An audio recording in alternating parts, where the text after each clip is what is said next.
What's up, guys? Happy Thursday. Hope everyone's having a good day. Just saying, I'm having a great day. A little in pain, back is hurting. Overdid it with the heels and the walking and the steps yesterday, but hey, that booty tight. That's all that matters. No, I'm just playing. We're gonna jump into it today. 2 Corinthians 5:14-15. For Christ's love compels us. For Christ's love compels us. We are convinced that one died for all, that these who live should no longer live for themselves, but for him who died for them and was raised again. Pretty deep stuff, but it's really not that deep, because after I did it, I was like, oh my goodness, it's so simple. But anywho, so for Christ's love compels us. We know the word compels means to force or oblige someone to do something. So it makes us do something. But when they say for Christ's love, it makes us want to do something. That is more so, not like I'm forcing you to do it. Like, this is not The Exorcist. The power of Christ compels you. But it kind of does. Ooh. We'll come back to that. So, but we are convinced, of course convinced, it causes someone to believe firmly in the truth of something. So we are convinced. It compels us and we are convinced. So it forces us to do something, and then it causes us to believe firmly in the truth of something. So for Christ's love forces us to do something, and also Christ's love causes us to believe firmly in the truth. And what's the truth? You shall ask and ye shall find. So that one died for all, which is the one is Christ. That those who live shall no longer live for themselves, but for him who died for them and was raised again. What I got from that is no longer be selfish.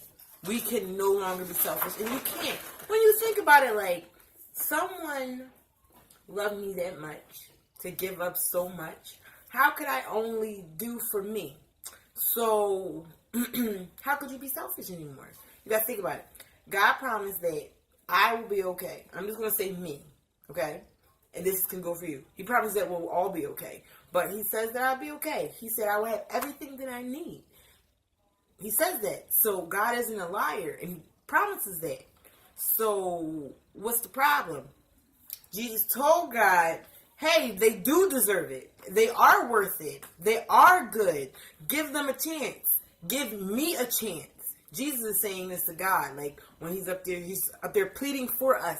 He's up there on the stand for us. And we don't even know it. We didn't know it. We had no idea, because we was running around doing whatever we wanted, just like today. And we didn't care. We didn't give no craps about it. And he's like, no, God, you promised these awesome things. And I know you feel like they're not worthy. They don't care. They're going to take it for granted. They're not going to appreciate it. But they will. They will. They will. They will. They will. And God's like, whatever. So then he says, what? Let me show them. Let me teach them. Let me guide them. Let me tell them. Let me put my life work into showing you how worthy these people are to have the gifts that you are promising that they will have. Let me show you. And of course it was very difficult. Of course he went through a lot. We know that. Then he said, I believe in them. I believe in them. That's what he was saying. That was just his life work.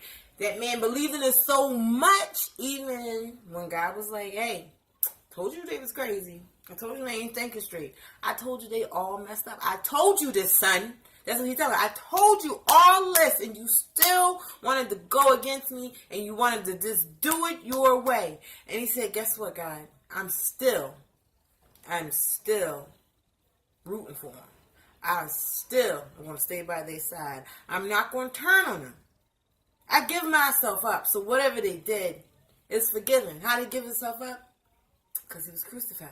And even when he was on that cross, he was saying, forgive them. Forgive them, forgive them, forgive them. They don't know what they're doing. They don't know what they're doing. I know, because I was down here with them. When I was teaching them and talking to them and showing them. They don't know. They don't know. They don't know. So forgive them. Forgive them for everything. Forgive them because they don't know what they're doing. And now, after everything that has been done, he gave himself away. Now they can go on to live full, healthy, fruitful lives. Because I showed them. I taught them. I did everything that I was supposed to do. I am my brother's keeper. And I did it for you, Lord. So now they can do it. But, with that being said, we can do it. He did teach us. He did show us. He did guide us. He's still doing it. Now we have to take it into account for ourselves and say, dang, Jesus did all this. And not just for the people then. He did it for the people in the present and in the future. For us, like me and you and our children, like our babies. He did that for everybody. So when are we going to say, what can I do to pay that back? Just like Martin Luther King and Malcolm X. Every street, every school that has Martin Luther King name on it, even they watered down today, everything that has that man's name on it, I'm sorry to say, but it's pitiful. Like, it's the worst education for Martin Luther King Jr.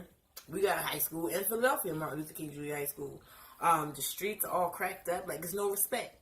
But that man devoted his work, his life's work, ever since he was a child. He graduated at 18, ordained a minister. So that's what he did, so we could sit on buses, so we could be free, so we could vote, so we don't have to be segregated, so we don't have to be treated like crap. And what do we do to show our appreciation just to that as African Americans? What do? What do? We choose to remain in that mental slavery. We choose to keep that alive instead of keeping what Jesus Christ did. Instead of keeping what Martin Luther King did, instead of keeping what Mahatma Gandhi did alive, we choose to do the others. So, 2 questions. Do you think that we are ungrateful as human beings to others who have dedicated and sacrificed their lives for us today? And we're just not talking on a religious standpoint. We're talking on every standpoint, because every culture has a hero. And it's true. And whatever that culture is, or whoever that hero is, what are you doing to show them that you appreciate what they have done for you? They wasn't doing it for them. Yeah, they was mad that they couldn't vote.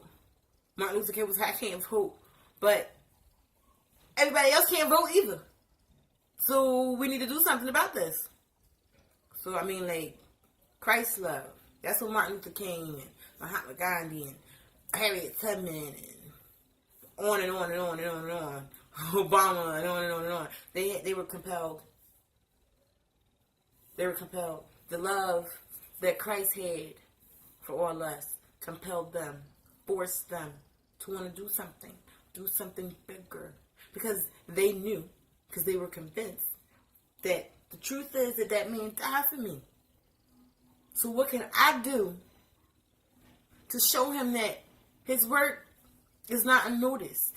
What can I do? He died for me. Because I'm still living.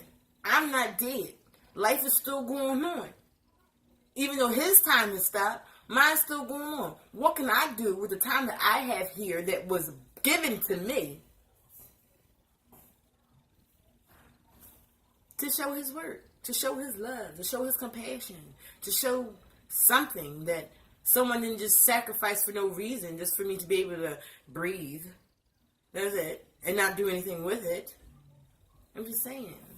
I'm sorry. I'm a little irritated because it gets on my nerves how people could be just so... And it's just not... I was that way too. I was that way too. Oh, I need money. I need this. I need that. How am I get this? How am I get that? Da-da-da-da-da-da-da. And I had to think back like, I'm tripping and people got it worse than I do. So instead of me saying, what can I do to help myself? What can I do to help others? Because I'm going to be okay. I'm going to be okay. I'm okay right now while I'm tripping. So what's the problem? It's a learning experience. But we need a learning curve. That's what I'm saying. Subscribe to this channel. Like, comment, tell your friends. Even, I like to have guests. I'm just saying, we could do this together. Hello. Stop playing. Get in there. Subscribe to the Love Life. Go ahead. Come on. So we can figure out how to repay the people that have sacrificed for us. That's what I say. I don't know. Y'all think about that. Y'all think about that. Do y'all think about that? Do you feel like you are being ungrateful? And if so, how could you change that? And if not, you think you aren't, how could you go harder? How could you be better? If you feel like you doing everything that you need to do, or you feel like you're doing everything that you're forced to do, or you choose to do to show your appreciation, is there more? Is there something else you could do? Something small? Something for yourself? Even for yourself? Is there something? Think about that. Is there something that you can do to appreciate love? That's it. What can you do to appreciate love? That's the question. What can you do to appreciate love? I'll see you guys later. I hope you guys like it. Have fun.